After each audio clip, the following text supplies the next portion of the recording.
Good afternoon and welcome to On the Spot Motorsports Media. We have Derek Putnam coming from South Georgia Motorsports Park. Yes, it's sick week. I'll tell you what, Derek does a lot of other things as well. He announces, he's a writer there for Sick to Mag. And we're going to dive into all this week's happenings as the Drive and Drag event will start there at South Georgia Motorsports Park and head into Florida. And by Saturday, they will be back at South Georgia to finish it up. But before we get into that, we have a few messages for you. Reliability to drive thousands of miles. Confidence for those who fly high. Redline oil products give you the power to crush the competition. And a track record of being the best. Redline oil products. You push it to the limit, we'll protect it.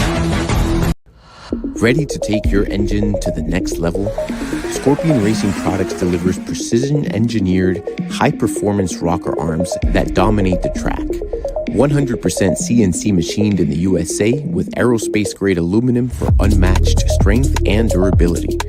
Our rocker arms handle extreme conditions with multiple ratios available to fit your needs. Backed by our exclusive lifetime warranty. When performance matters, choose Scorpion Racing Products. Proven, reliable, unstoppable.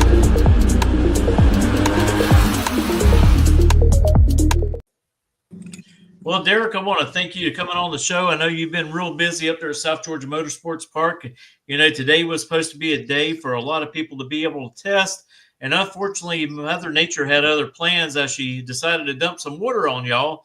And y'all ended up having to cancel, I guess, around 4 o'clock today. Yeah, unfortunately, as you guys know, Mother Nature basically dictates all outdoor activities. And even though the forecast looked perfectly fine, we started getting some drizzle this morning. We thought we'd be able to get through tech inspection and it would stop. But there's kind of a front park just north of us, and it's drizzled on and off, and it's still doing so right now. But It looks like the rest of the week we should be okay.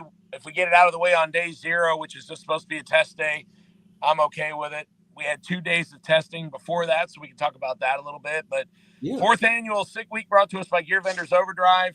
There's over 400 cars on the property. It is going to be an absolutely insane week, considering how much stuff is at stake. We could have some new records broken.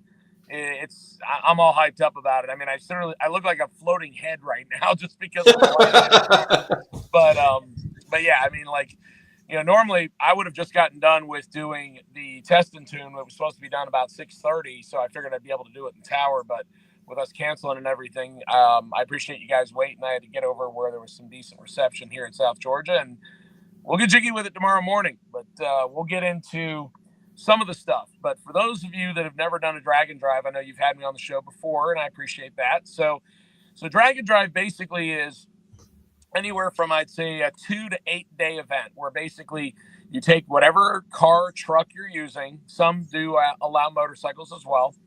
You go to a racetrack, you make at least one pass, you turn that pass in, that becomes your baseline time for an average or some kind of a target. And then you pack up everything that'll fit in your car or a single axle trailer. Up until about 2 years ago, there used to be a 4 foot wide by 8 foot high measurement requirement. Mm-hmm. Then they changed that. So some people will pull some camper style trailers behind them, but very small, obviously. Right. So you pack everything that'll fit in your car and in that, and then you go to the next racetrack. You can't have anybody go behind you with spares. You can't have somebody follow you. And for those of you that are sitting there thinking, okay, well, that sounds easy enough for, you know, a daily driver, 12, 13-second car.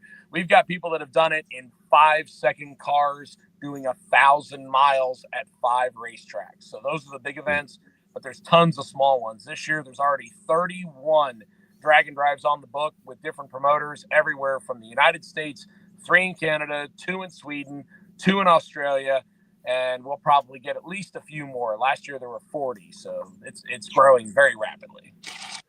Yeah, and I'll tell you, it's a very amazing event, not to just go to the track and watch these men and women to compete, but actually as they drive through the towns, you know, people pulling over the side of the road and pulling out lawn chairs out of their trunks and back of their cars and sitting along the route, taking pictures. It's just a great thing for everyone if you're a car enthusiast. No, absolutely. And, the thing is that for myself, the first 12 years that I raced, I didn't own a truck or trailer. So it was all about being able to make whatever it was that you took to the racetrack survive. So drive it out there, change tires, race it, change tires back, drive it home. Sometimes you had to change tires in the rain. Sometimes you had to change tires when it was 100 degrees outside and your jack's melting into the pavement. So, it's kind of the same thing. I mean, in all honesty, even though I'm a competitor, there's part of me that enjoys this because I feel like Drag and Drive really does get the racing community back to the basics. A lot of them are not for money. They're not for pride. We're going out here to have a good time, make memories with people that we may not have known but when the week starts, but when the week ends and we've got, another 300 people that are still alive with us and they've made it through all those miles and we've gone through all these small towns and seen these cool landmarks and checkpoints and everything. That's what the car community is really all about, and that's what drag racing should be about. Is you should be doing it for fun. And I feel like there are times where we need that reset, because although the money is great and the trophies are great, there should be something about just going and having fun, just getting back to basics. Right. And a lot of the competitors, they see it as a challenge. As long as they go, like I think this week y'all are traveling 845 miles. As long as you can go the whole distance, that's right there is a win in itself. Just to know that you were able to have something mechanical that ran pretty quick on the track to make the whole route and get it back home all in one piece. No, absolutely. And, the thing is that drag racing, for those that don't understand it a lot, is a mental game. When you add in the whole idea of making your car survive, and what a lot of people don't think of, especially with the faster cars, is, they're going to break on the drag strip, or they're going to, have something go wrong on the drag strip. No, that's normally not the case. It's the drive where they end up falling. And so the problem is you have to, in my opinion, take yourself out of the mindset of, I need to make my quickest pass, no matter whether it takes 1 run or 4 runs or 5 runs.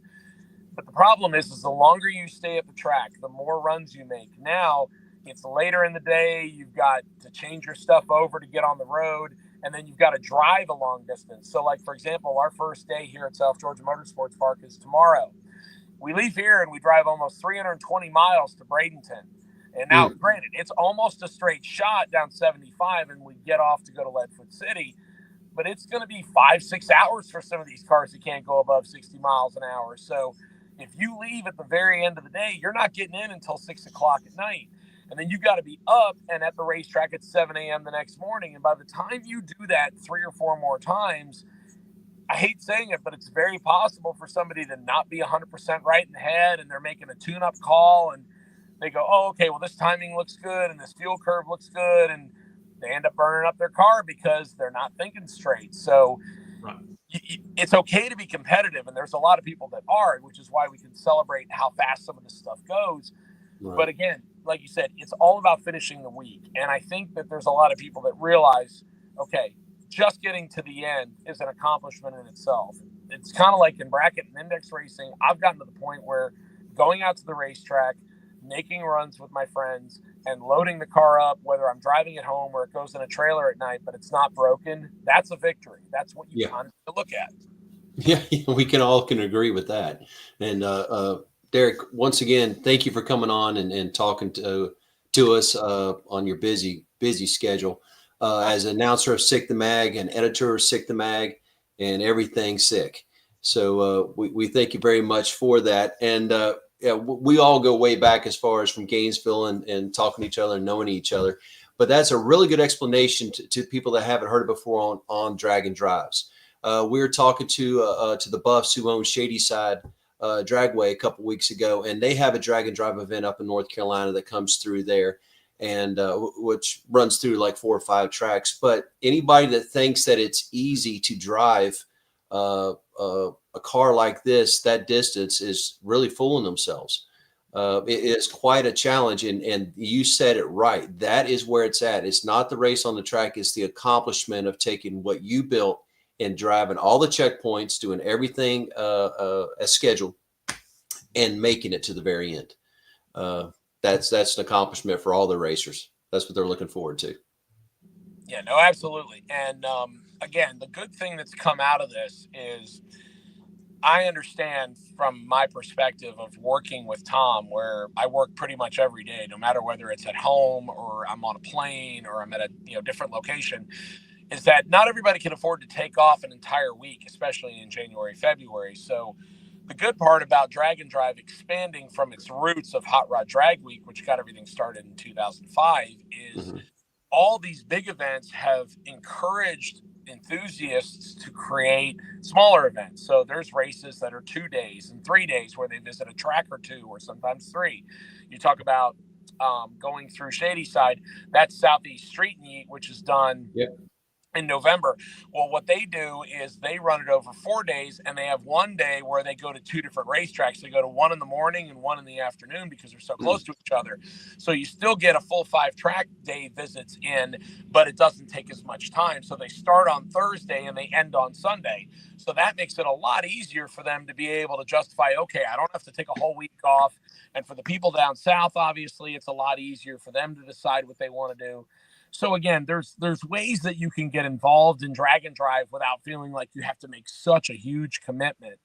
And then the other thing that can happen, and has happened in the last few years, is, for example, Hot Rod Drag Week does something called a drag pack, where if you want to do the entire week, but you don't want to race, you don't want that stress, you want to be able to figure out, can I do this? Can my car handle it?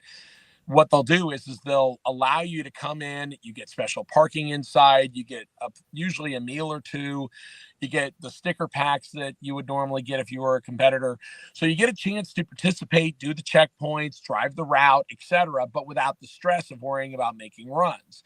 And there's a lot of people that'll do that because they don't want the stress of making the runs. And then there's also people that'll do it, and we do it on Sick Week and Sick Summer, where they'll do it on sick ward, and what they'll do is it's their test. It gives them a chance to take something out and see how well it works. And then if they accomplish that, then they'll come back the next year. So, like, for example, we have a Tesla running with us this year that's been swapped with a big block Chevy. Well, it's an all new combination. It was put together in a little under a year. Well, they did sick ward last year to kind of shake the car out, and they had some issues. Well, this year they're competing with us, and they've been here for the first 2 days of testing, and the car's running the 8s. So they're already, pretty happy with it, considering they haven't made a full pass before they came here. But they said being on the first one last year that they were on, it allowed them to go, okay, well, the car's kind of low. This is kind of the things we're going to look out for on roads and potholes and dips and all that kind of stuff. Because when you drive your car to a car show, don't get me wrong, it's like, yeah, you're still using it, but it's not the same as traveling hundreds of miles in one day. Your cooling system's going to get taxed. Your charging system's going to get taxed. Those are the kind of things that prove whether it's in my opinion, a real street car or not. And some people want to have, for lack of a better way to say it, the training wheels to be able to go see how well it works. And we've seen it happen from everything from 7-second cars all the way to your daily driver. And I feel like if you give somebody the opportunity, just like the sportsman class or a beginner trophy class at a drag race, it gives people the way to get into it. And then once you hook them and they feel good about their chances, then they can move up and do it with a little bit more confidence. Right. Agreed. And I know the Tesla that you're talking about, that gentleman actually brought that car out to Gainesville Raceway. And I tell you what, it is a nice piece of work that they did on that Tesla. It is really cool. It's a cool build. Yeah, it's very interesting. So I actually did a story on the car not that long ago. So the guy who owns it, Greg Ward, was a dirt track racer, and he wanted to do something different. So he bought that car out of an auction, and I think his initial attempt was he was going to flip it.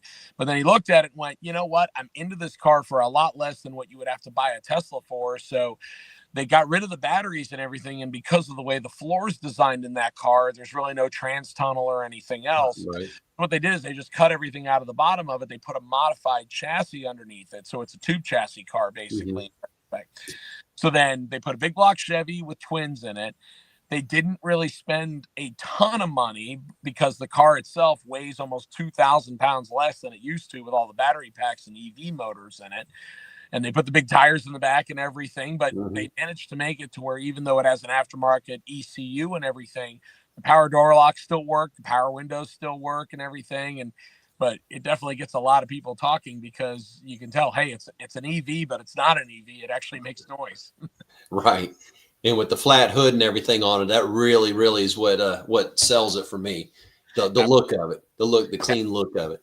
Yeah, a lot of people at Gainesville goes, "Oh man, another EV vehicle out here bracket racing," I'm and the then same. they get up there too close to it, and they're like, "Oh no, this is not an EV vehicle." And that's where all the smiles start coming out Yeah, everywhere. Like Yeah, I can get into this.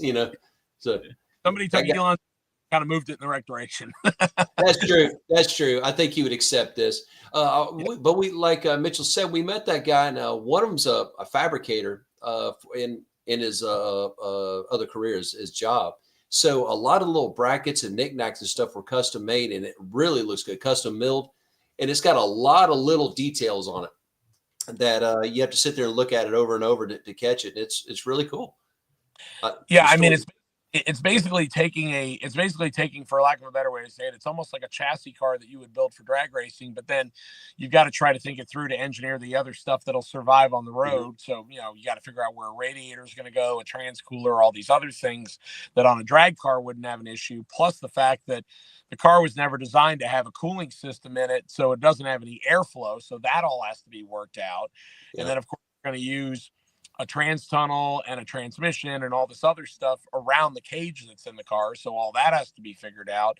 So yeah, I mean, you could have built something probably easier, but I mean, the cool thing is that that's almost what Drag and Drive is about. You'll see everything from a car like that to there's a guy with a 1941 Chevrolet Businessman's Coupe. There's Fox Mustangs. There's Camaros. There's a guy running an AMC Gremlin X out here that did a couple real big wheelies. I mean, there's a little bit of everything out here. And that's, again, the great thing is it celebrates the diversity. And I think that is a breath of fresh air because it allows not only the spectators, but our live stream that we do every week to be able to see that there is room for everybody. There's a class for everybody. There's stuff you can do. You're right. You're right. I like that. The diversity, and Mitchell and I both agree with, and others.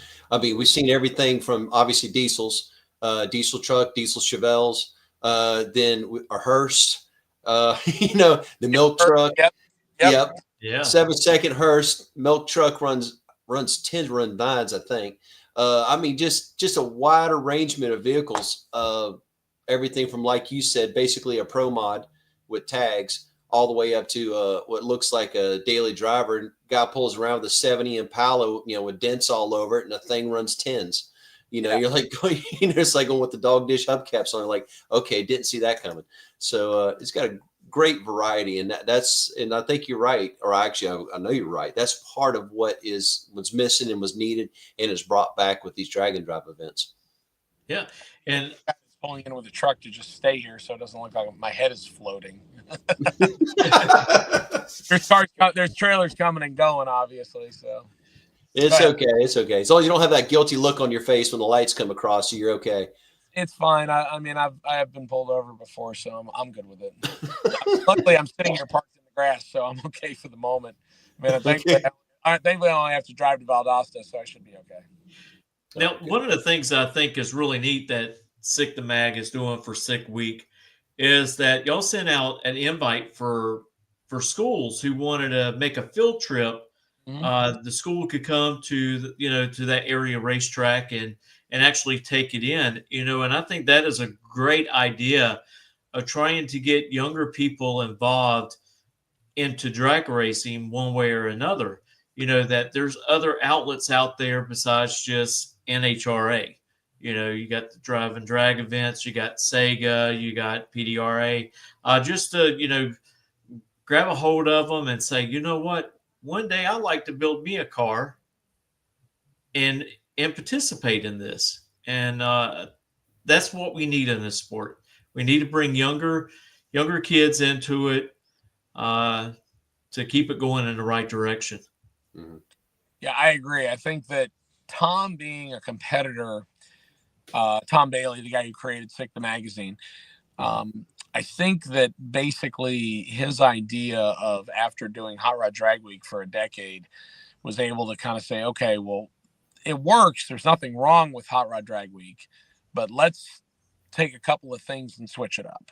So ironically, I was having a conversation with our publisher, Luke, about this tonight because he wants to get into drag racing. And I said, the thing about doing some of the classes differently, like for example, pro dial your own and dial your own, that's different than what almost everybody else runs in a drag and drive. Now you can go to Hot Rod Drag Week and they have a class called Street Machine Eliminator, which is 10 flat and slower. So in other words, 10 seconds and slower in the quarter mile.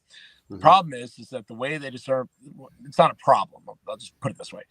The somewhat sticking point is they only take 32 cars to run in an open comp style format on day 5.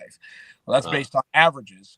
Normally, you have to average like 1070 to 1080 in order to be able to get into that. Well, that leaves a decent amount of the field out of that possibility.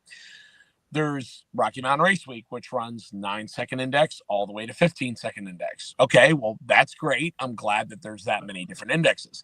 The issue is if your car runs in the mid, say, 13s, you have to decide, okay, am I going to put a power adder on it, or am I going to speed it up and be able to run 13.0, or am I going to try and slow it down and run 14.0, because there's a big spread between that. Well, what we do with Dial Your Own and Pro Dial Your Own is you hand in your first time slip. So let's say you hand in a 1350. The rest of the week, your job is to run as close to that 1350 as you can. So if you go 1350 on the first day and you go 1349 on the second day, you're within 100ths. If you go 1351 on the third day, now you're within 200ths. But what it allows everybody to do is run where you feel comfortable. And we've had people from 880 twin turbo LS cars to guy won last year with a mid 13-second Nova. So it's like, okay, the great thing about that is it allows everybody to kind of fit in. If you don't want to run a class where it's much quicker and it has either a pre-selected index based on either safety or roll cage requirements or something else in the rules like suspension or chassis or something like that, right. Dial Your Own or Pro Dial Your Own kind of becomes the caveat to catch all. But it's not necessarily where you're just going to be able to participate in if you're fast. Now, the other one we do, which is kind of interesting, is called the Bullseye Challenge. So we throw out a 2-digit number every single day. So, for example, our bullseye number for tomorrow is 13. It doesn't matter if you go 913 or if you go 1413. Your job is to run as close as that number as you can as your last 2 digits on your time slip without going under it. So if you run a 1412, you're 99 hundredths away from the number because you're under it. If you run a 1414, you're within 100th of it. So that's pretty good. So again, it allows for something slightly different. So there's more options. And I think part of that is because Tom is a competitor and he looked at it and said, what can we change to, like you said, making it more inviting, bringing more people out? And the school thing, although it's a great idea, I think, unfortunately, for people I spoke to, it is unfortunately not, we didn't launch it quick enough for the deal, because my wife even said, you probably need between realistically 4 to 6 weeks to be able to get it approved, to be able to get a bus and get parentals to sign off on it. Amber Matz told me the exact same thing, and she's out here competing. So hopefully next year we'll be able to do it. We do actually have one school in Gainesville that is going to do it. I just got confirmation of that, and we'll do it at 6 Summers. So hopefully at that point, if kids aren't out of school, they'll be able to get basically a free pass and be able to come out and join us. Okay. It's really good. I like that. I like that. That's a great move to work with the community for each event, but also, like Mitchell was talking about, the opportunity for younger people to see and be exposed to this this kind of atmosphere and this kind of racing. and like we all know, a drag strip is a family atmosphere anyway. So then you get a bunch of competitors who are just not so cutthroat, just happy to share with everybody. And great. That'd be really, really great. Now, tell me something. Can you compete in more than one class at the same event? Well, the quick answer I would say is no, but that's not 100% true. So, like, for example, you can't, like, one person cannot compete in, like, let's say if I took my Nova out with a Pro Charge motor in, I can't compete in Dial Your Own and in Street Race power adder. I can't Okay. run both. I'd have to pick one. However, if, say, for example, you and a buddy of yours want to come out and run the same car in one eliminator, you can do that. The only thing is they only accept one time slip to log for the day. So like if you and Mitchell, for example, Okay. wanted to run either your Nova or his Mopar, you guys could both come out and make a pass. And usually there's enough time to where you could probably each get a pass without any issue. The only thing is you have to decide which one you're going to turn in, but it gives you the chance to at least both compete. Okay. That's a good option. Cool. Yeah, I didn't realize that. It is cool. It's a cool option. And that you answered my question. I did not think that you could compete in two classes, but I'm sure like in past where there was events that had 10, 11, 12, 13 second index classes. And there was people that could run, like you said, run a 13 flat out and then turn the bottle on, they're running 12 O's. And, so, I know I had people asking me that before, but didn't know the answer. And I assumed it was no. So that answered that. Yeah. So, again, I can only comment on the stuff that we do, but I can tell you but for example, to bring up one of the ones that's been around for a while.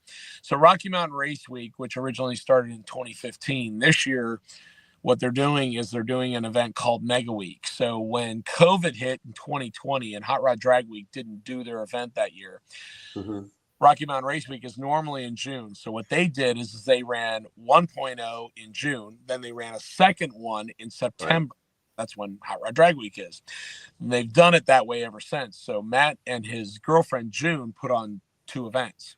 So what they decided to do was, hey, let's run the same 2 groups at the same time.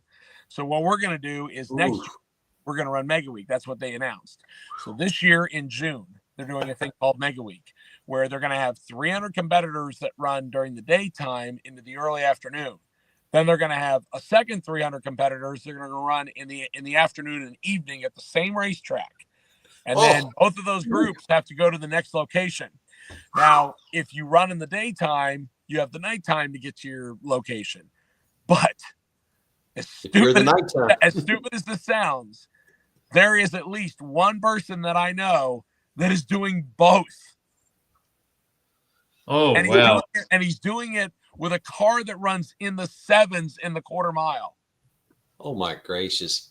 He's glutton, isn't he? It gets better. He has to turn in 2 time slips per session. So he has to turn in 2 time slips for the morning session, come back and run 2 time slips in the second session, and then drive to the next racetrack.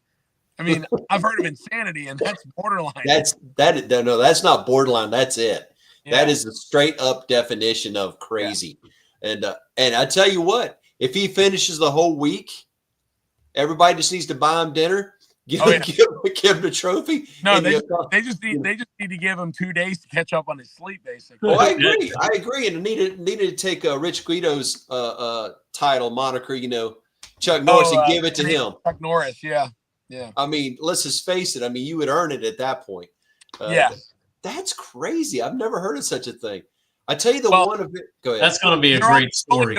They're only doing it because their anniversary this year. So I don't think they're going to do it again. I think they wanted to do something different for that year. So because of it being their 10th anniversary this year. So I think I can see that.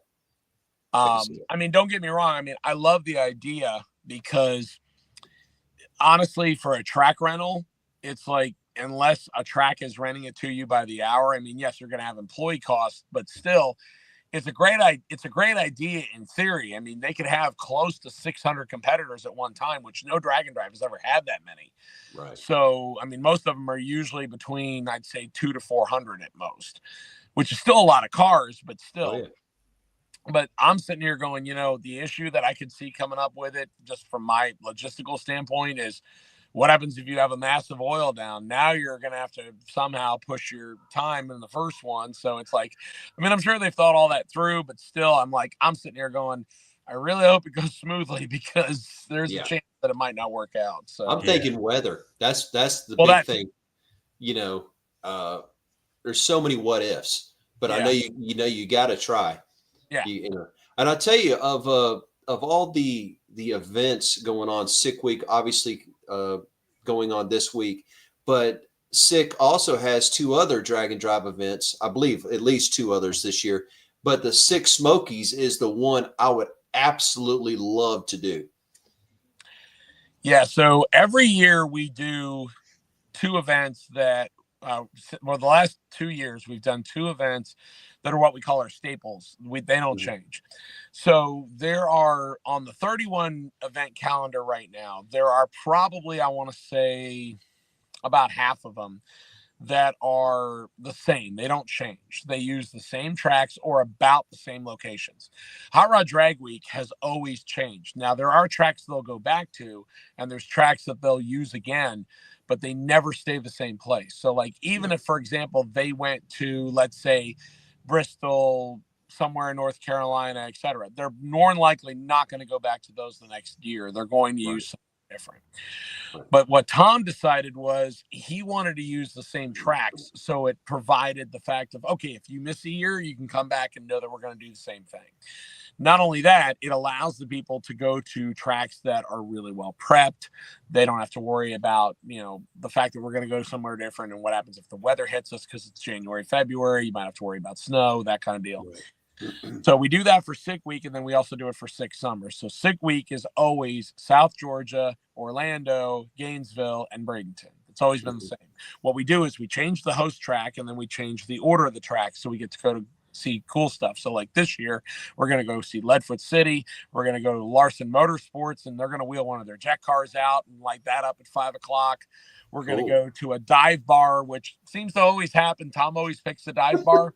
And then the only place that has been on all 4 years of SICK Week, we're going to go to the Hoot Owl ice cream location, which is right by, I just lost my light. It is right by, I think it's about a half an hour south of Gainesville. Yep. Okay. So anyway, so that's the kind of thing that we try to engineer, is we try to go to different places. One year we went to Don Garlett's. One year we went to National Parts Depot. One year we went to, KSR is always kind of an unknown stop. Right, an open house, yeah. Last year we went to McLean Motorsports in Stark because they had gotten married that year, so we threw them on the schedule. So there's, like I said, it's a different rotation of stuff. And the cool thing is it gives you a chance to see some of the different places in Florida. What Amber said was she had never been through some of these small cities and some of these small towns and the different routes you take, because other than either going from Bradenton to South Georgia or going from South Georgia to Bradenton, every place else you can pick a variety of routes. So Luke, our publisher, always does that for us. And other than the one that we have to take, I-75, for the majority of the route, we can really pick where we want to go. And it allows us to go near the beach. It allows us to go on like Alligator Alley one year. So again, it allows us to see more of Florida and more of South Georgia.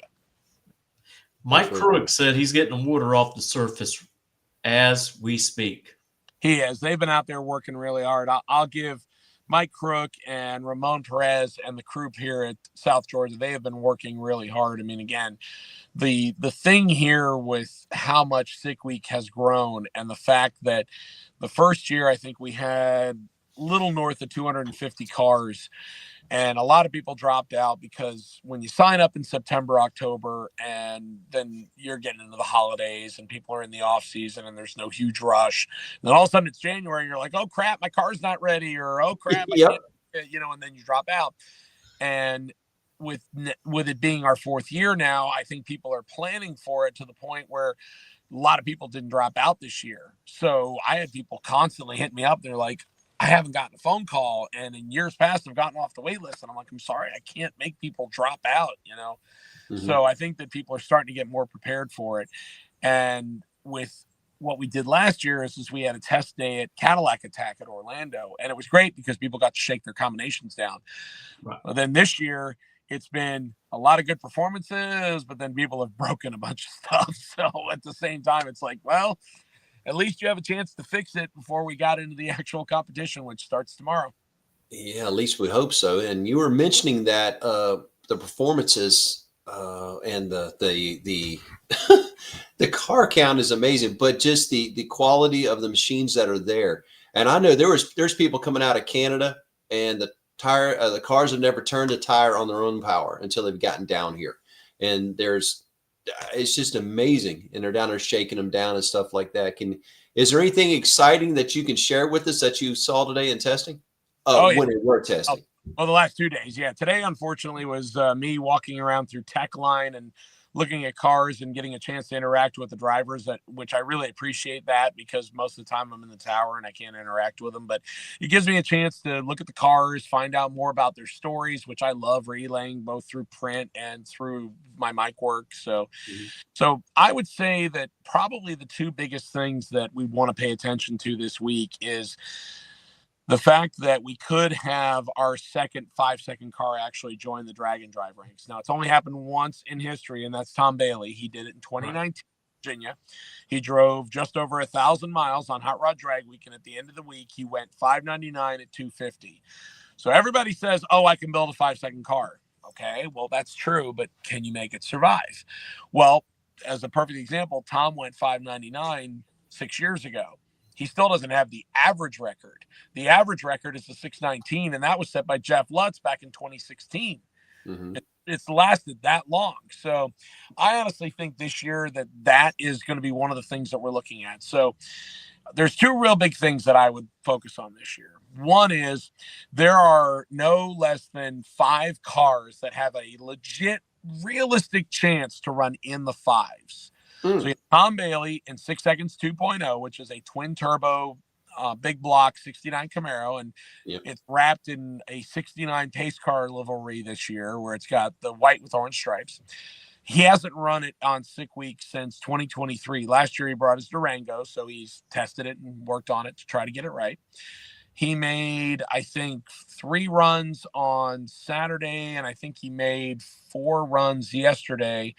And he had a couple of issues, but he had a 1:04.4 60 foot, and I think went 4:13 to the 8th mile. So like hardly anybody makes a full pass at this point, because some of these motors are making north of 3,000 horsepower. So you don't want to beat on them more than you have to, but they're trying to get the short time worked out. So he's number 1. Number 2 is Brett LaSala out of Orlando, who works for Motion Raceworks and TBM Brakes. He has Snot Rocket 3.0. So last year he won with Snot Rocket 2.0. It has a factory block and factory cylinder head Coyote engine with twins. And he went 626 at 227 in a car that basically weighs about 3,100 pounds. Well, this year he built a full double frame rail chassis car that has a Pro Mod tag, so it's legal to run in the 5s. It's about 200 pounds lighter. He's gone 604 at 234 at World Cup in real good air and good traction. That's the one. So last year on his 626 pass, his 8th mile time was a 412.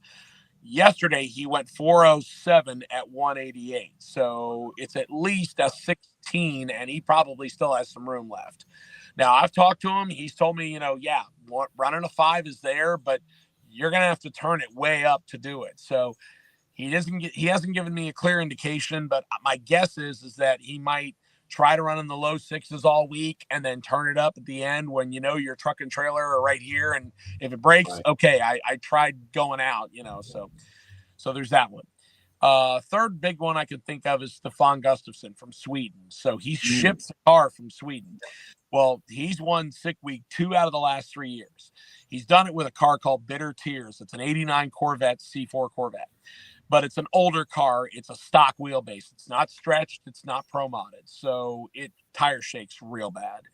So they decided they were going to retire it last year. He buys a pro mod 70 model Camaro, takes the drive line from the Corvette, puts it in that, does as much work as they can in Sweden, ships it to North Carolina to Customs by Biggin. They finish the wiring, the cold side, and all the other stuff. They take it to Bradenton and shake it down for a day. They bring it up here and shake it down for 2 days, break the transmission, break the intake, but it's gone 103 to the 60 foot. Oof. So, and with probably, I'd say a dozen, half track runs on it. It's pretty impressive so far. It's just going to be whether it's going to be able to hold together on its first Dragon Drive mission, or are they going to be able to get through all the tire shakes? So that's the third car. The fourth car would be Dave Schroeder. That's one of the quicker nitrous cars. He's been around for a while. He has the Schroeder Ends team is out of Canada. They have a 66 Corvette that they've won Hot Rod Drag Week with, and they have a C7 Corvette that they debuted at PRI 2 years ago. So that car has a over 700 cubic inch engine with, I believe, 3 or 4 stages of nitrous on it. It is so far the only car that I have seen not once but twice run a sub 1 second 60 foot. It went 997 to the 60 foot yesterday. So, and I believe he ran 430 at 164 miles an hour. So out of the gas way early. Right. So there's those Jeez. cars. There's a couple more that could have a chance, but it's too much of an unknown variance. But I would say those are the 4 cars to pay attention to. Okay. Oh my goodness. Yeah. And you also have some celebrities. So those are the cars in Unlimited. So you're looking at cars between, I'd say, give or take 2,700 pounds and 3,000 pounds. Right. Now, some cars in a class called Unlimited Iron, where it's north of 3,000 pounds. Like, it has a 3,000 pound minimum weight, and it has to have some steel in it. So like Tom Bailey's car is all fiberglass. Stefan Gustafson's car, all fiberglass. So this is a car that usually has steel roof and quarters. So that class, Brian Goldstone. That class is pretty much associated with a guy named, like Brian Goldstone, for example. So he was building a 54 Corvette to run an Unlimited. He debuted it at PRI, but he did say that still waiting on engine parts in December, and he was still waiting on some other stuff, and it didn't come through. So he has his AMC here. He's made, I think, 5 runs, and his best 60 foot has been like a 106.8. So he's still doing pretty good. Last year, that car went 41 at 221. So it's still on par with what I would say it should be running. So he looks good right now. The car that's going to challenge him the most for the title is Devin Vanderhoof and Josh Davis. So that's the white Mustang convertible known as Big Earn that won 3 times in 2023 and has run a 640 at 209 miles an hour on a radial at like 3,200 pounds, and still has a stereo and still looks like a real car. So they blew that car completely apart at the end of last year, put an aftermarket 4-link in it, took 200 pounds of weight out of it, and it's only made a couple of runs because he broke the transmission on it, and he's got it all back together. But he told me tonight that he's probably going to change the transmission in it again because he's got another one that has different ratios in it. So he's going to go to that. Now, is he on the 275 now, or they put the 315s? Because he started out with a 235 on that car, didn't he? Yeah, when he ran 460 with a guy named Jordan Tuck behind the wheel, that car still has the 235 which is basically a 26-inch tall, 8.5-inch wide tire that is a class called Ratty Radial. So that car still has the record in Ratty Radial, both on ET and average. It's been slightly challenged by a guy named Matt Moore out of, I believe it's Oklahoma. He runs a race car chassis shop. But neither one of them have run a 235 since then. They did it once, ran really close to each other, and then the 235s on a full pull is just rough. So they only insane. So both of them are running. I want to say Devin is either running on a 29 by 10.5 pro bracket radial, or he's running on a 315, but the class allows both. I want to say that Matt Moore is here this year, and he is running on a 275 pro, if I'm not mistaken. So but the answer to my question is 315 and below is what's allowed in the class. That still is just amazing, because I mean, I saw that car in person before when they had the 235 on it, and it was absolutely beautiful and quick, and just amazingly quick. So for them just to step up, like you said, to change the suspension, lighten it up, and put a slightly bigger tire on it with the same combo, I don't see why when they get it smoothed out that it won't be obviously that much quicker. So the problem that he has is he owns a shop called HDR Fabrications in North Carolina. So he basically wires and plumbs and builds cars for people. So when he decided that he was going to redo his car, he blew it completely apart and redid everything. So it took him longer, I think, than he originally planned. Plus he got married last year, so he didn't have a chance to shake the car down very much. So when you're making the amount of power that they do, it's very easy to break a $2,000-3,000 aftermarket gear set in a car. And it's just because of the tire shake. It just creates spiderweb cracks in a car like that because it's so heavy and you're trying to stick it on a radial. And the problem that radials have that slicks don't on some cases is a radial will tire shake where it's violent. Like it'll literally make your teeth chatter. Now, slicks will do it, but it's in a completely different way. And slicks will blur your vision, but not really chatter your teeth because they're softer. The sidewall will take up more of it. A radial will bounce. It'll literally come off the ground and have patches. So it's a different feeling. But yeah, Devin told me, he said that they're struggling a little bit more than they expected to on it, but they're going to do the best they can. I mean, they're already here, so we'll see how they do. But I mean, again, considering what the car made for power and what it's run before, it went 412 in the 8th mile, and ironically, the last time they ran it was at Streetcar Bragging Rights in May last year. And who did they beat? They beat Brett LaSala in the final. So again, be interesting between those two, considering both of them are on a radial, but they're not running the same class. Brett is running an unlimited, whereas Devin Vanderhoof and his driver Josh Davis are running in unlimited iron, which is a 3,000 pound and above class.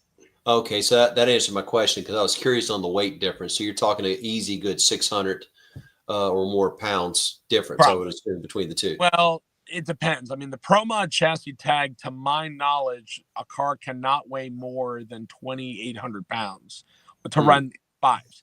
Right. Now, Devin's car is double certed, meaning it has a red Pro Mod tag, but it also has, I want to say, a 25.2.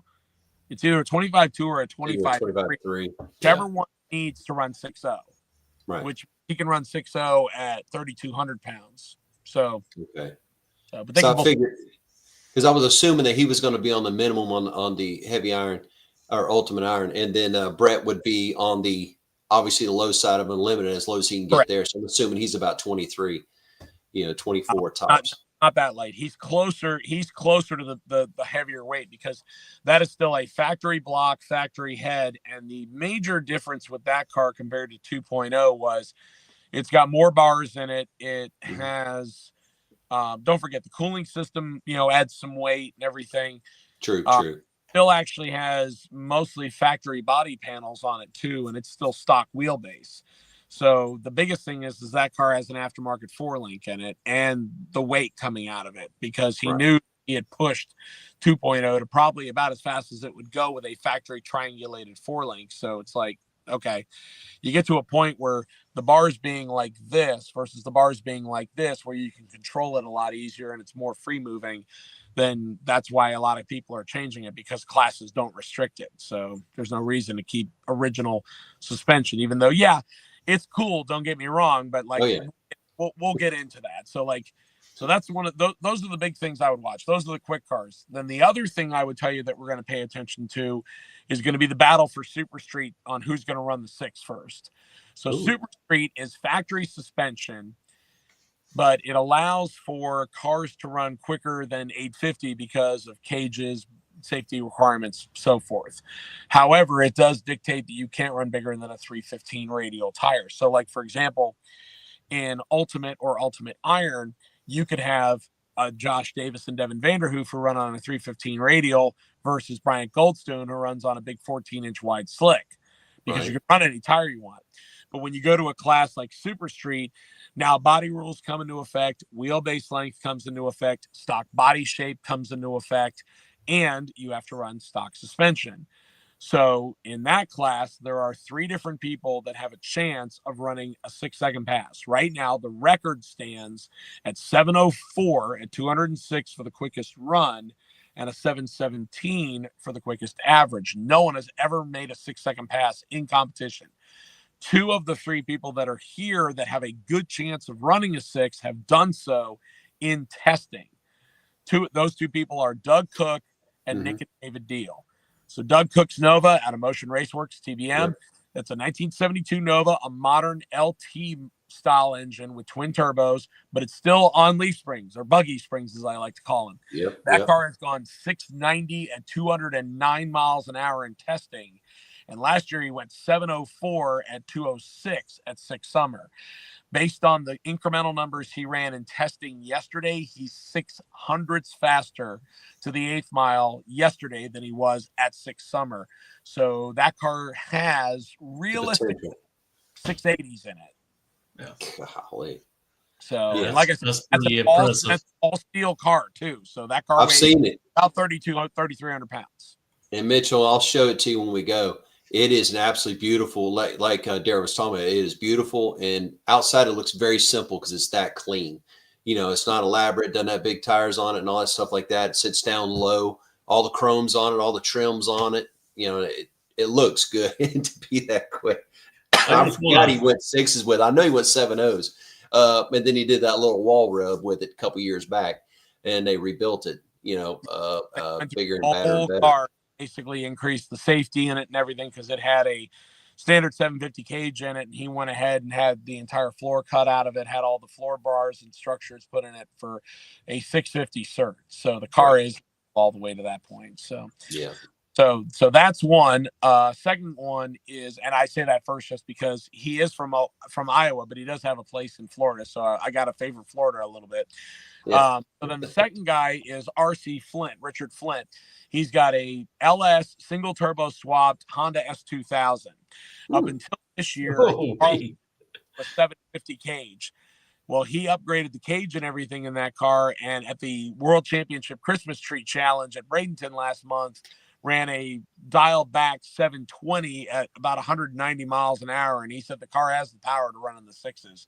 So there's your number 2. Green one? Is that the green one? It's the one that used to be gray and now it's wrapped almost sick orange. Oh, okay. Okay, I can find that one then because I was thinking it was a different one.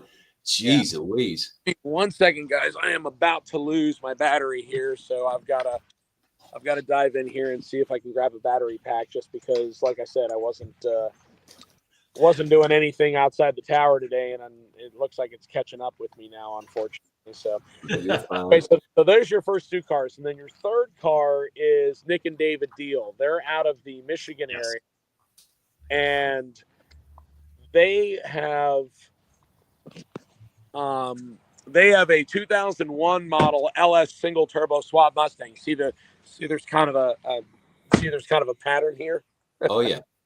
So that car reset the Hot Rod Drag Week record last year, going 7:08 at 200 miles an hour. And they literally ripped it apart in under 40 days, put a brand new paint job on it, put it on Fuel Tech, repainted it, rewired it, and did a whole bunch more to it. So they have kind of struggle bust a little bit here in the last 2 days because they hadn't made any passes on it. They literally have videos of this car driving to the dyno in the snow. So it's like, but I will say that the work ethic on these guys is pretty rough. So I don't doubt that they're going to get it, but basically, like, there's been friendly banter between Nick and David Deal and Doug Cook where they want to light up first thing tomorrow, and the winner, whoever gets to the 6s first, the loser buys them tacos and beer. So it's like kind of thing that you like hearing about. Yeah. You bring up tacos on Tuesday. $1,000 on it. It's like, no, I'm going to bet beers and taco. And the other side's like, you're on. It's awesome. So hey, you got Taco Tuesday, I'm down. You know what I mean? Yeah, absolutely. You line up tacos, I'm good with that. Yeah. Real quick, I want to very, very diverse selection. Oh yeah. So those are the 2 big things that I would talk about. And yes, part of it is because when Tom started doing this is, again, yes, yesterday it was 2,300 feet below sea level. By the time we start tomorrow, I'm saying we're probably going to be closer to like 500. So it is really good air compared to what a lot of Dragon drives do. Right. And they do make a big deal about making sure that the tracks are prepped, where we do slick prep as well as radial prep. We try to set it up for sessions. So that does make a difference. But still, as we talked about earlier, the big thing is finishing. And so a lot of these cars, it's like, sure, they can make a really good pass, but if they don't finish, if they don't get to the end, then it doesn't matter. Agreed. So, Agreed. But in addition to that, I mean, there's people going for their third sick week win in, for example, like 4 years. There's a guy named Willie Luan who came with his wife, his daughter, his son-in-law, and probably 3 other cars from Miami. And his daughter won Pro Dial Your Own last year. He's won the 850 category 2 times in the last 3 years. So obviously they're out here to have a good time and also compete and see what they can do. His second pass, he went 849.8 on an 850 index. So obviously he's dialed. So there's all these little things that are happening. We have a stick shift category where there's everything from a 2JZ Supra. There's a guy here, Darren Hendricks, who's an ex-NMRA world champion in Coyote stock. He's got a Whipple supercharged Coyote and a real 1993 teal Mustang Cobra with a G-Force 5-speed. So there's all these really different and unique cars and classes. And again, even though we focus on the fast stuff, I have just as much fun talking about the small tire stuff that runs in the 8s and the 9s and the 10s, because that's what I grew up around, nice, clean cars that look like you can drive them on the street. Now, you also have some big name people that's going to be there. You got Garrett Mitchell that's going to have Mullet. Yep. Alex Taylor, did they make it? They did. So not to disappoint anybody, but Mullet is still, well, it's not cut in half, but it's not put back together. So it turns out that it looks like, I haven't gotten confirmation on it yet. He's supposed to be releasing a video tonight, but Garrett Mitchell, aka Cletus, is actually doing a cheap car challenge. So he was riding around in like a 73 to 77 El Camino through Tech today. And I think James Tall, Jack Stan Jimmy, was driving around in a 240 with a V8 swap in it. So I think that because both of them are probably in a position where they either can't run their fast stuff or they've got something going on with it, they decided to go out and buy some cool stuff, and that's what they're running this year. So so they're both here. Alex Taylor was at Barrett Jackson, but she is here with her 55 Chevy. She made some passes last week at an Orlando test session with Mickey Thompson. The 55 Chevy ran quicker than it ever has before. She ran a 6.6 second pass, shutting off early. So she's pretty excited and pretty confident. Mike Finnegan just got his 55 Chevy Blasphemy put back together, arrived here at about 12:30 on he's had an hour and a half of sleep. So he's here. Trying to think of who some of the other guys are. Steve Morris. Steve Morris is here. He ran the quickest pass of testing. He went 6:48 at 2:15, but dropped a valve in the process. So he had the heads off of it, trying to get him figured out last night. Jeff Lutz is here with the Mad Max Camaro, the guy who owns the average record. He made a couple of 330 hits, but I heard that he had some engine trouble. I don't know what's going on with it right now, but I did hear that he had some engine problems. So don't know what's going on with him. I'm sure we'll probably find out tomorrow at the drivers meeting. And then the What No Way guy is here from Canada, the guy that used to run dirt track stuff. He got his license at Frank Hawley's last year, and he's here with a Crew Cab 71 big block Chevelle. He's going to do the week. He's doing his first drag and drive. So he's here. The Boosted Boys are here with their diesel. Wyatt's here with his diesel pickup. And Kyle is here with the Routacy, the K20 Honda swapped minivan. So he's here with that. Emily and Aaron from Flying Sparks Garage are here to do Sigward. I'm trying to think of some of the other people that are here. There's so many. I mean, like, again, just because this being in January, February, it doesn't conflict with a lot of people's schedules. So it's been great to have some of them here. Oh, I know who's coming here also with 3 cars. The Street Racing Channel, SRC, the Hodgkinsons. You're right. They're here with 3 cars this year. So they came last year. Billy came with a 55 Chevy that he had just bought, and his dad did Sickboard. This year, all 3 of the Hodgkinsons are competing. So Billy, Tommy, and the dad are all competing. His dad brought his Malibu. Billy brought, I think, a pretty genie looking. You'll like it. It's a blue with white painted top Nova. And Tommy just finished building his truck, a standard cab pickup truck with the turbos in the bed. They literally just got I saw him driving that around Ohio a little bit. And I'm like going, man, that's a setup there. Gee whiz. Yeah. So yeah, I know they were thrashing to get them down here, just to get them down here from Ohio. Luckily, it's cleared out enough with the snow where they could get on the road. But Yeah, still, all three of them made it through tech today, so I did get to see all three of them in tech. that's good. I want to get to some comments real quick. Corky says that he's watching us from St. Louis. Marco, I don't know if you've seen his comments there, Derek, but he says Derek is trying to be like me, laughing out loud in the truck. Yeah. And then he called you a rookie. Yeah. And then, I don't have the Marco, iPhone stand or whatever camera, whatever phone he's using stand up, because I originally planned on doing this from the tower. And unfortunately, with us getting rained out today, I was actually off with the McLeans. They're troubleshooting their cars, and I just lost track of time. So I was out trying to talk to people and find out what was going on. So yeah, I am a. Yeah. And Steve Connor said that Lux was down in Orlando and he ran a 591. Was he also there during that tire session? Yep, he was probably down there with Mickey and Goodyear for 2 days. Yep. All right, well that's cool. Yep. And Homegrown Son, yes, anytime, man. We love live streaming the races from Gainesville and everything. And I'll tell you what, we're gonna be keeping you in our prayers as you battle cancer. Absolutely. Yeah, we all know someone has gone through that, and we definitely will be praying for you. And we hope to meet you at the Gators. Hope to. Oh yeah, definitely. Absolutely. But Derek, it's you gotta. We were talking behind the scenes in the green room a little bit, and I've always been amazed on just how you keep up with so many different racers. And you shared with us that you keep crib notes, a little shorthand notes as you go through the event. You just gave out a secret. I know. I know it's something that you developed, but it's still interesting. These are my notes. There you go. Yep. There you go. Yeah. So, when you're writing stories, it's a different way that you got to keep track of stuff, because basically all of this is time runs.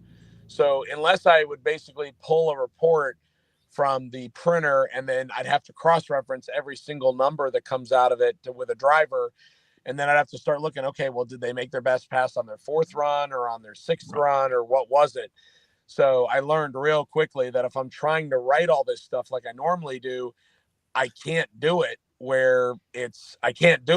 by just looking and guessing and trying to remember after 400 some odd cars make a pass. Right. So I had to start writing stuff down. And the problem is we don't run them in any kind of numeric order. We run them by groups. So I just have to kind of scribble it down as they come up, because I've tried doing it by order number sheet and that doesn't work too well. No, yeah, no doubt. Now, speaking of a run order sheet, if memory serves me right, you have the event is set up by groups, like Group A, Group B, Group C, etc. How, off the top of your head, do you know how this is set up so that whenever a fan does come in to watch for the first time, that they're a little more familiar? So what we try to do is we try to rotate them. So to break down the groups real fast, they're done because trying to run classes is hard, because you'll never get everybody to come up at the same time if you sat there and wait, and that'll slow the show down. People want to see cars going down the racetrack. So what Tom did was he broke it up to where it's done by groups. So the groups are A, B, C, and D. So A is quicker than 850 in the quarter mile. B is from 850 to 999. C is from 10 flat to 1149. And then D is from 1150 and slower. To also break that down, each one of those uses a different level of prep. You don't really need as hard or as good of a racetrack for an 1150 car as you would need for an 850 car. And consequently, we also have a slick and a radial tire prep for the really fast class, because a 6-second slick car is going to rattle its brains out versus a 6-second radial car. You don't use the same prep. But once you start getting into the 8s, 9s, and 10s, it's a little different.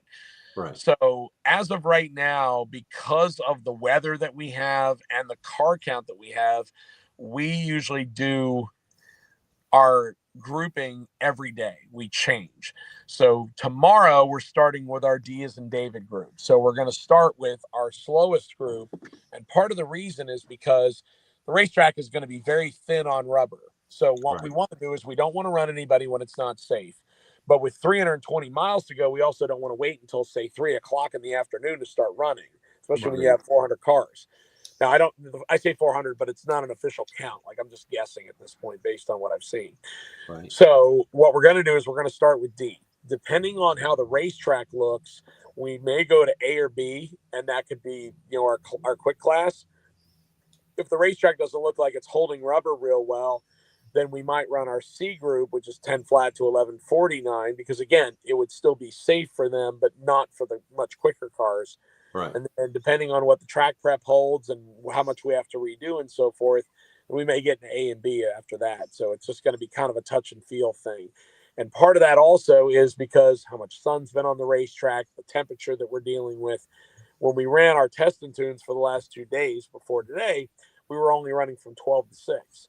Well, by 12 o'clock, the sun's been on the racetrack for up to 5 hours, depending on what track you're running at and where the sun comes in from. Well, at that point, it could be 40 degrees outside, but the track temperature could be 70 degrees, and that's safe. You can run on that. Right. The problem is if you run too early, higher horsepower cars are going to spin. Once the sun goes down at 6 o'clock, as you guys well know, you're going to get to a point where the track temperature is going to get into the 50s, and then it's going to be really rough to try to get down for higher horsepower cars. You don't want to risk anybody's safety. So that's why we look at each racetrack and what they're doing before we make a decision, usually either the night before or the morning of. But in the most case, everybody wants to get to the racetrack at 7 a.m. when we open for racers, and they get their stuff turned over from the street to the racetrack, and they're already prepped and ready to go. Gotcha. Well, that answered my question. That the 4 categories A, B, C, and D is broke up based on ETs from quickest to slowest, and then inside each one of those letters there is some other class breakdowns too, like you said, Super Street, Ultimate Iron, depending on where that falls. So and that makes sense. That's a whole lot to balance to keep going and keep flowing. But y'all been doing it for 4 years, and the first year I did Sick Ward because I couldn't get into Sick Week, and then did it a couple other times, and then we've gone to several different tracks over the years just to watch Sick Week. And y'all have a system that works. It keeps it flowing. It keeps the racers and cars going down the track. And if there is an unfortunate delay, y'all are right on it. So there's something for everybody. There's something for the racers. There's something for the fans that come in. I mean, there's plenty of merchandise there. There's plenty of entertainment, the ability to go up and talk to the racers and to the crews, and like you said, the merch tents and stuff like that. I mean, I like the hot dog truck rolling around. I mean, there's a hot dog truck rolling around, and they're just giving away hot dogs. And, it says, Sick the Mag on one side, and I think it said Sick Pizza on the other side or something like that. But I mean, always something going. And like I said, in Mitchell, and I know I've mentioned this to you, and Derek, you know it. When you do Sick Ward, you get the same route as the racers. Okay, so you could travel the entire route, the same checkpoints, you can go to the same places, see the same sights and sounds, and come across all the racers, depending on where you leave, what time you leave. But you get to enjoy the same thing, and it's difficult enough in the traffic in a plain Jane streetcar with air conditioning. You get some of those places outside Orlando and Bradenton, and I don't care what anybody says, you're going to run into traffic, and it's just a pain. So it's enjoyable. It's enjoyable, and there's something for everybody. Well, Derek, I know you're getting a little tired. I can tell you've been there probably since 6 o'clock this morning. But about 7. It hasn't been too bad, but thankfully it hasn't been too bad. All the great stories and talking to all the people that are here is really what kind of pushes me through this. Is we have nights where we don't get more than 3 hours of sleep, but seeing how passionate people are about doing this. You talk about the fact that we have people that literally will volunteer to fly in, drive the magazine hot dog and ice cream truck around, and basically Tom did that because as a racer, the last thing you're thinking about is eating anything. What you're thinking about is getting your car converted, making runs, and then getting it converted to get on the road. And then at some point, your stomach's going to go, hey, you haven't eaten anything since breakfast. So Yeah. Tom basically drives that thing around, or somebody does it for us, where they only feed the racers and their co-pilots. That's what it's designed for, and it's no charge. So, I mean, those are, like you said, it's those little things that just make us think about the fact that if you're doing it as a competitor, sometimes a promoter or an event organizer that is a competitor is the kind of thing that you want, because they're seeing things that other people won't from the outside.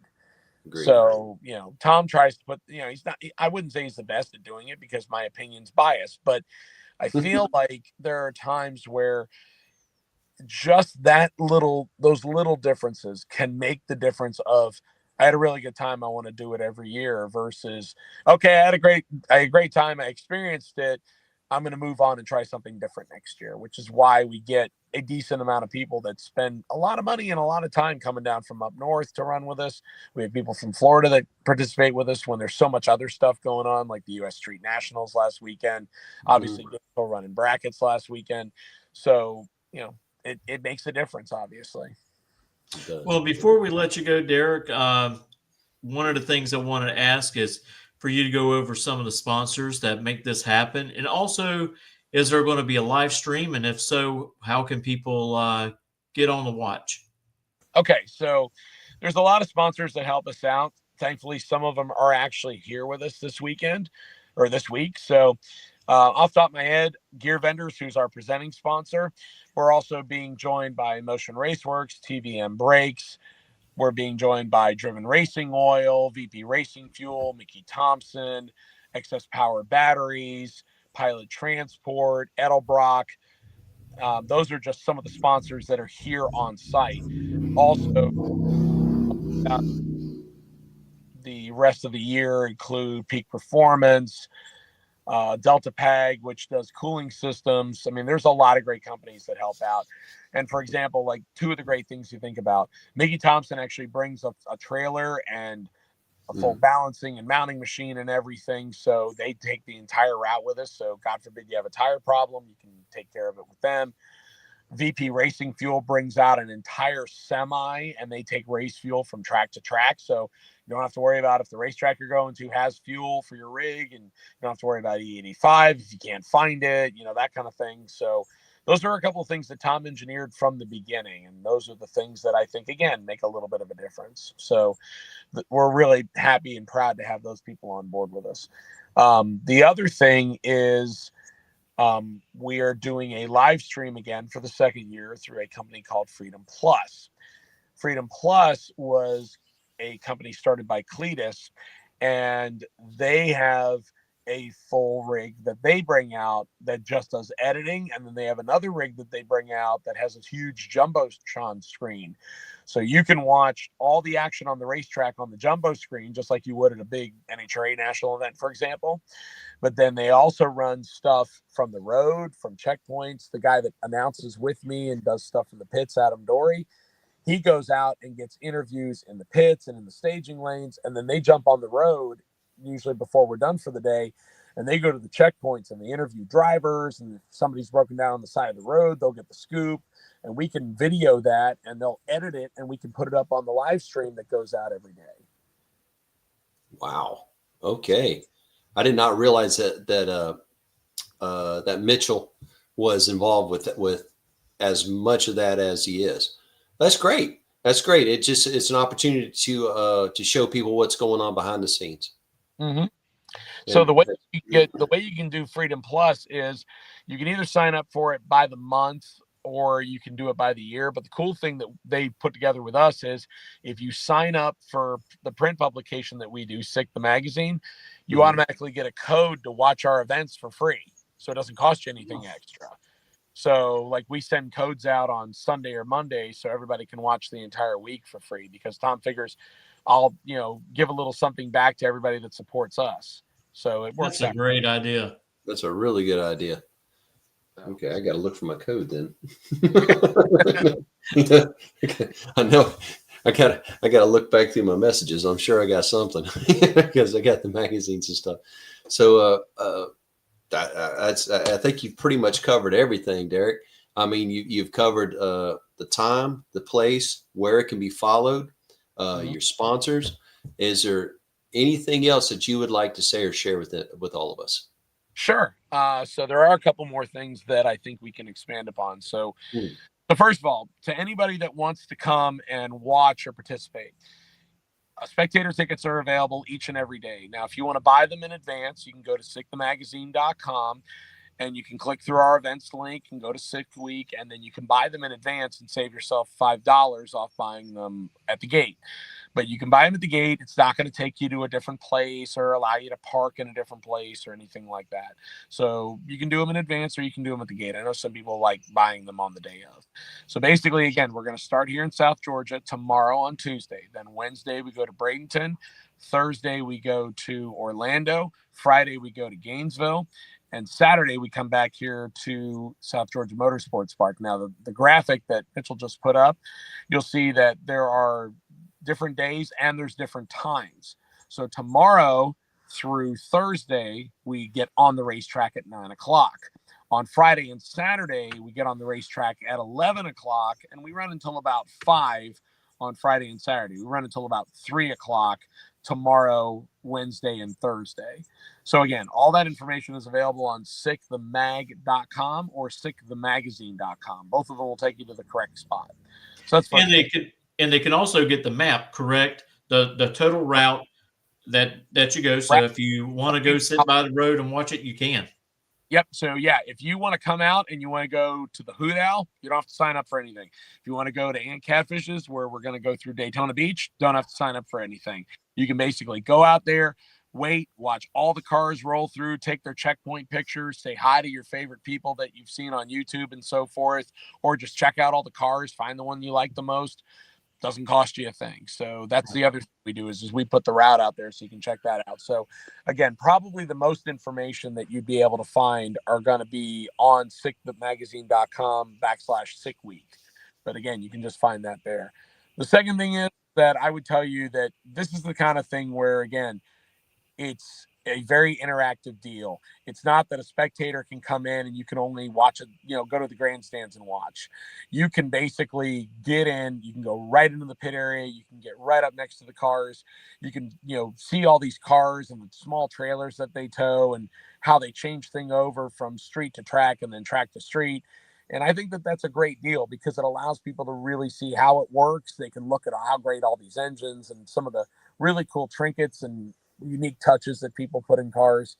And again, it's celebrating the enthusiast. It's celebrating the memories you create and celebrating the adventure that you do. And I feel that that is the kind of thing that almost anybody can get behind and enjoy. So, again, on behalf of what I get to do with SICK as far as announcing and doing the web stories and so forth, honestly, I'm just very thankful to be able to do this kind of stuff and talk to you guys about it because it's something I'm very passionate about. And I think that it's the kind of thing that is going to continue to be popular for years to come based on its growth. Oh yeah, it definitely. Yeah, I mean, we see it like you said. We see it all the time. Other drive and drag events going on, and it's not going nowhere. They had a question about parking at Gainesville. I believe parking at Gainesville is free. I don't think they Correct. charge you anything. So you could just drive up there, go to the gate, and you can purchase a ticket there to walk on in. Yep. And I tell you, Derek, you're absolutely correct. I mean, it's just as much fun for me to go into drag racing events to walk around the pits as it is to sitting in the stands because we've all been in the stands and we've seen the cars go from point A to point B, and of course every once in a while there's a little bit of excitement, but I think the real stories is out in the pit area. The struggles and stuff and how to overcome those struggles to get the car ready to go back out there to make a pass if the first pass was not in the rim of where they needed to be. Yeah. And again, the good part is that working with Freedom Plus, it allows us to be able to kind of show you that stuff. So even if you get out there and walk around for an hour or two, you can come back. we'll be talking about some of the cool stuff that's already happened. We'll replay some of the good runs for you. And if you're a subscriber, it's the kind of thing where you can go back just like any YouTube thing would be, but it's on their own platform. So you can rewind it. You can come back and watch it later. It's archived. So it's all there for you to be able to look at whenever you want. Well, I know we're definitely excited about coming out there to Gainesville on Friday. Unfortunately, I got a day job and I can't make it to a lot of the other tracks. But one cool thing is it's going to travel. To go into Gainesville, it's going to travel pretty close to my house. I'll probably only have to drive about 15 minutes, and I can catch the cars coming by that afternoon and take some videos and pictures of them coming by and try to get that up on our Facebook page to try to encourage people to go out to Gainesville that's around this area to witness it and also preach it to others. If you miss it this year, try to make plans at least to go to one of those tracks next year and take in all the excitement. Yep. And normally what'll happen is we'll usually have the dates announced by, it's usually the middle of the year with everything we've working on with the other 3 Dragon Drives we're putting together this year. But it's always usually been between the end of January and the second week of February, just depending on what racetracks have as far as stuff scheduled around it with test sessions, with other big events like US Street Nationals, the Pro Superstar Session, etc. So it just depends on what else is going on. But like I said, we always post that stuff well in advance, so it'll give you enough time to make your plans and come out and join us. Oh, yeah.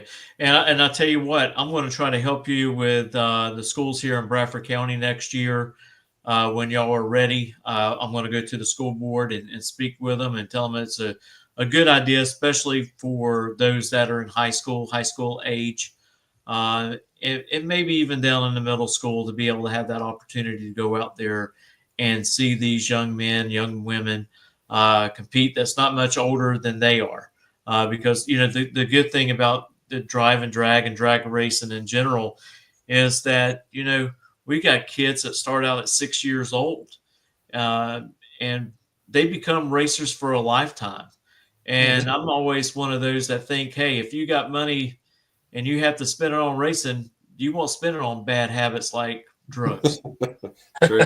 Yeah, it'll take all of it. It won't leave you any. Yeah. But at least you'll see where your bad habits at. You might be in a garage or collecting dust or something like that, but at least you'd be able to see it. So yeah, my dad always told me that. He goes, there are worse habits. Like he was bringing up, they used to have drag races between schools. That was sponsored by tracks. That's one thing I would like to see once again is take some of these vocational schools that are tied in with high schools, like diesel mechanics and stuff like that, and create a little thing out at Gainesville. I know we have the junior street, but it would be cool to have a little 5-race series tied into our ET bracket racing, where some area schools can get involved and compete against each other and have those bragging rights at the end of their little season. Yeah. Oh, I would agree. I mean, again, I think that's why Tom's deal of trying to get more high schools to come out and watch drag racing and he'll cover the tab is a great idea. I mean, granted, the number of people that get licenses goes down every year, not up when they turn 16. And I understand, with Ubers and everything else, that does make a difference. But again, the thing is I feel like in my own perspective, you truly gain a second family by going racing and by participating in car related activities, because it doesn't matter where you live or where your friends live, you're sharing that bond of cars or motorsports with each other. And I feel like that's kind of the same thing as a Dragon Drive, except the added benefit of it is it's kind of like running a marathon. We all want to finish. It doesn't matter where we finish. It's just a matter of getting across the finish line. And right. I feel like that's the kind of thing that you can share with somebody when they have a car that you always liked, or they have a car similar to yours, and you bounce some ideas off of them. And then, with the internet and social media, it's very easy to find people with similar likes. And that's what this celebrates. It celebrates everybody coming together and being able to enjoy that kind of pastime with each other. Yeah.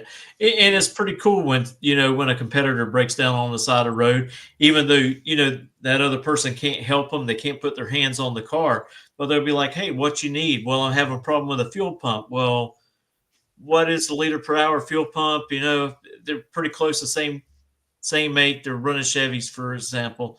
Well, shoot, let me go look at my trailer. I might have an extra one in the trailer, and they go grab it out and they loan it to the guy so they can finish out the rest of the week. I think that is just some really cool stuff to have that going on there in that event.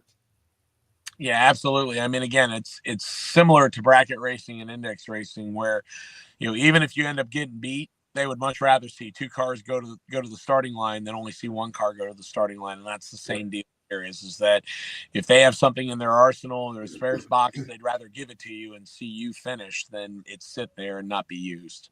Agreed. Well, I know from experience, I've dragged my feet to try to help somebody out at Gainesville for their car to get started.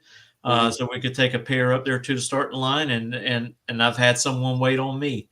Last year I had Amber Matz, which is competing in Sick Week. She actually waited till I actually could get my car cranked before we went out there to race. And I beat her that day, but she turned around on Sunday and got you back. put me on. So Yeah, got you back on that one. I remember that. She was quick to tell you too. So yeah.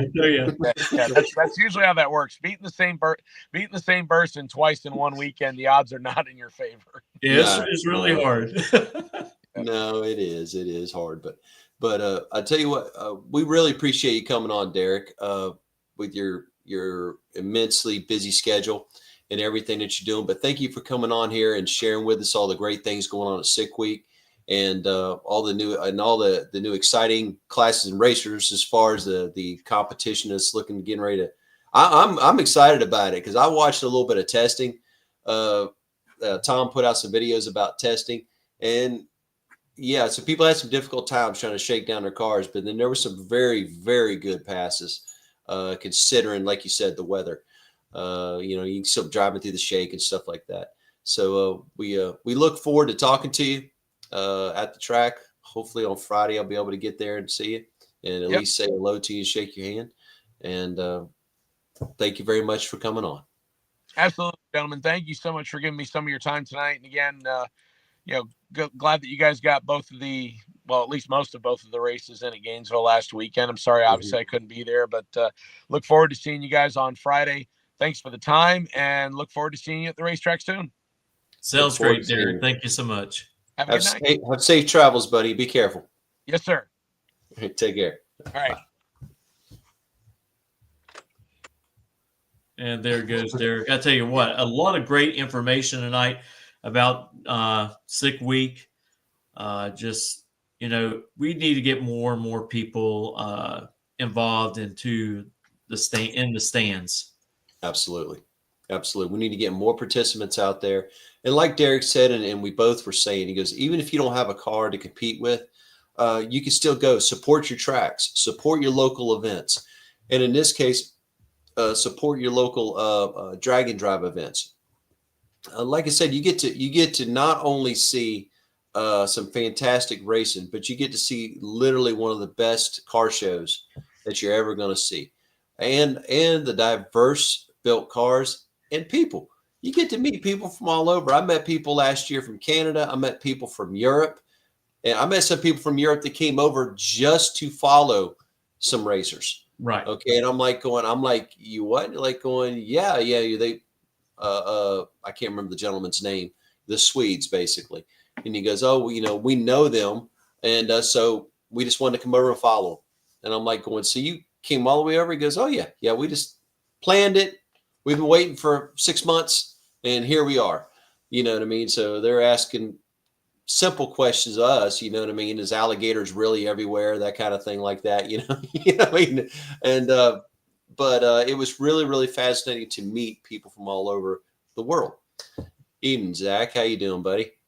Give another year, man. We can put your Vega on the street. You know that, right? I'm just telling you. I appreciate it, Zach. Really appreciate it. I tell you what, it's been a long time coming. I've been a bridesmaid plenty of times, and I was finally a bride on Sunday. Yep. Hey, and just highlight in case you didn't hear the good news, Mitchell won at Sportsman yesterday at Gainesville Raceway during the Scorpion Bracket Racing Series. And until it was rained out, I guess we'll call it that, on Saturday, I think you went, what, round 4 or round 5? Actually, on Saturday, I went out third round. I kicked it red, just a Okay. little too anxious, and probably after this 2 rounds later, just the track was getting really cold and Yep. making it a Yeah. little bit unsafe for the Super Pro cars to go down. And of course, we have some pretty quick cars over there in Sportsman as well. Yep. And Yep. so Sure did. I think they made the right decision to go ahead and call it, keep from someone wadding one up in a wall and someone getting hurt. So I tell you what, the track crew at Gainesville, they do an excellent job. Traction was not the problem until, the track got cold. Yeah. And Until the weather you gets can't blame cold. that on the staff. That's just part of nature. And living in Florida, you start getting that cold temperature, and then the temperature dew point starts, meeting. It can cause Not good. some bad situations out there on the track. But Sunday, the track was point on. Race action was really great. And I'll tell you, we had over 11,000 people view the bracket race on Saturday. And I know that it kind of went down a little bit. Me and you were talking. Mm. Football was going on. The NFC and AFC playoff games Right. was happening. So that kind of took a lot of people away from us. But hey, they can always go back and watch it later. But I've enjoyed doing it over the past couple of years, and really appreciate Jody and Russ's staff at Gainesville for allowing me to do it. So people who can't make it to the track to watch their families, they can still watch them by just clicking on their TV and going to YouTube or to our Facebook page. And while I'm speaking of that, I want to thank Robert again for all of his hard work on Spotify. He uploads all of our podcasts on there. So we can, key in on another hearing audience, as well as we are on Instagram and starting to grow on there little by little. It's going to take a little while to get numbers like we have on Facebook, but Yeah, I know. The good thing, everything that we share on Facebook leads over to Instagram. So everybody gets to see what's being posted, no matter which one of those social networks that they're on. Yeah. And I want to tell everybody, thank you very much for your support. And we ask you to please continue to do that, to subscribe, like, share on both the Facebook page, On the Spot Motorsports Media, also the YouTube channel, On the Spots Motorsports Media, Spotify, like Mitchell said, Instagram, and also Simpson Competition on both YouTube and Facebook.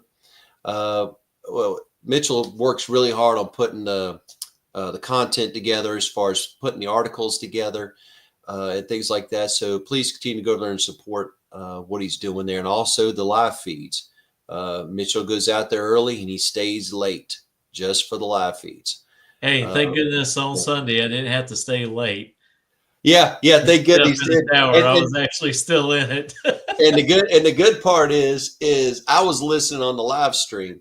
Okay, when I was driving, I was listening on the live stream, so I heard the run. So I called Mitchell, knowing his phone's in the car. Okay, so what happens? He picks up. I don't even know if he's off the track yet. I'm off the track. I'm on a return road. Okay. So anyway, he's hollering at me. I'm hollering back and all that stuff like that. So we're both driving literally at the same time without seeing each other. So, and once again, Mitchell's a long time coming. Like you said, congratulations to you. You earned it. Nothing was given to you. You ran Chad King in the final on a really good race. And as we all know, Chad he's an excellent racer, as is everybody in Sportsman and Pro. And we'd like to congratulate all the winners on both Saturday and Sunday. I know they split on Saturday. Okay. But still, everybody that was still in. And then on Sunday. And I tell you what, Corey and the whole crew and the staff at Gainesville Raceway worked really hard, and it showed. The program ran very smooth, very well. And even though it was like 26 degrees in the morning, it warmed up nicely through the day. And it was just fine through the day. But we had a ton of Super Pro cars in the 430s and 440s in the 8th mile. I mean, a lot of them, a lot more than I thought I was going to see. And they were getting down the track and going rounds. So it just goes to show their hard work paid off. So we thank you, everybody. We just want you to continue to support us. We appreciate it.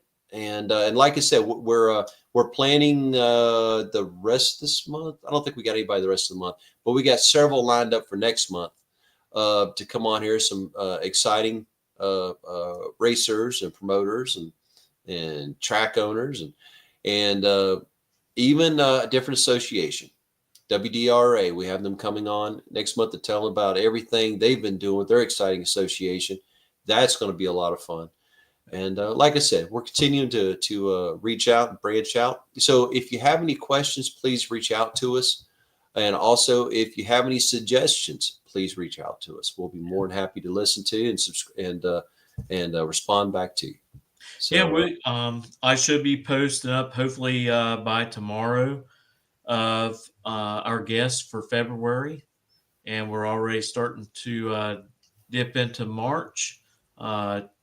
Starting to fill up for the month of March on our podcast. And plus, we're going to try to bring you some interviews from both the Baby Gators and also the Gator Nationals, like we did last year. We really enjoyed doing that, especially the Baby Gators, because we get to kind of get a little bit into the grassroots of things and talk to those competitors, and they're just as important to the sport as the pro guys. You know, it takes everybody to make it work. It really does. And Absolutely. I tell you what, if you've never been to the Baby Gators, it's very inexpensive for you to go. It's great for the whole family. And of course, yes, you're not going to see the nitro cars run, but you will see the alcohol cars run. And they're running 280 miles an hour, running around the 5 teens for your alcohol dragsters.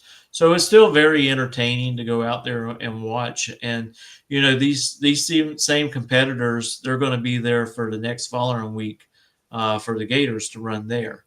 Mm-hmm. So come on out there and watch it. And it's a lot of fun. And I know he was asking me if I've ever been to Brown's Country Buffet a few years back. Yeah, I have been in there once or twice. I've heard about it. I haven't had a chance to go, but I've heard about it. Good food. Good food. You bring up a buffet, man. We got to go see that one. But hey, also, I hate to bring up a buffet. I haven't ate dinner yet. Oh, okay. Well, I can keep saying it. Okay. But also, we wanted to thank Redline Oil for being our partners this year, and also to Scorpion Racing Products for coming on and being partners with On the Spot Motorsports Media. As you know, Scorpion Race Products, it's built here in the USA. It's built right nearby in Ocala, Florida. And we ask you to support those that support us and support racers and tracks. They support both Gainesville and South Georgia Motorsports Park on the bracket program. They also are working with different teams. Dead Zero Performance, they just partnered with them. And I tell you what, that's a great partnership, Robert, because they're able to help racers at the bracket races. Yes, at Gainesville and South Georgia. So if you tear something up, go talk to them. They may have your part to get you back up and running. So I think it's really great, a great idea for them partnering up and being a support base for bracket racers. Agreed. And teaming up with AJ and Mark, very, very experienced racers. So to be able to team up with them on Dead Zero Performance is a great partnership. To be able, like you said, and I already talked to Mark, they're going to carry supplies of not only the most popular, but some others series and setups to help people that are in need, and also give them some tech advice and whatnot like that. So it's a great addition. And also to Redline Synthetic Oil. Once again, American made, and it's the best. Because right now, I mean, both Mitchell and I run it. We use it. And so we're not just saying that. We used it before we became marketing partners with them. And it's nothing but quality and top-notch product. Give you an example, 204,000 miles on my car. Yeah. Well, Haven't seen I don't have that many. power. My chassis has probably that much on it. The motor doesn't, the engine doesn't have that many miles on it. Just about everything in my driveway has well over 100,000. I mean, everything, even the trailer, for goodness sakes, you know. So, yeah. So anyway, we ask everybody just to go support those sports. And also, I'd like to thank Mickey Thompson, who has come on with Simpson Competition again for this year. So we want to thank you very much for that. And Mickey Thompson, once again, a quality tire from both the sportsman bracket racers all the way up to professionals. And I run a pro bracket radial on mine, a 9x28, just like so many others at Gainesville Raceway and other tracks do with great success. Well, thank you so much for coming back on. Well, I don't think we have anybody this thirsty, Robert. So I think this is our podcast for the week. And we're looking forward to having John on with WDRA. That's going to be really great. We're going to talk about their bracket program, talk about their payouts. Their payouts are really good. Oh, phenomenal. And and all their partners that make that happen. So please don't miss that show. That's on February the 6th. I believe that's that Thursday at 7 p.m. Eastern time, right here at On the Spot Motorsports Media. And always remember, if you missed a podcast, you can always just go to Facebook page and watch it there or catch it later on Spotify. And YouTube. and YouTube, yeah. And YouTube. All right, everybody. Thank you very much. We hope you all have a good night. Have a good one, everyone. Thank you. Take care.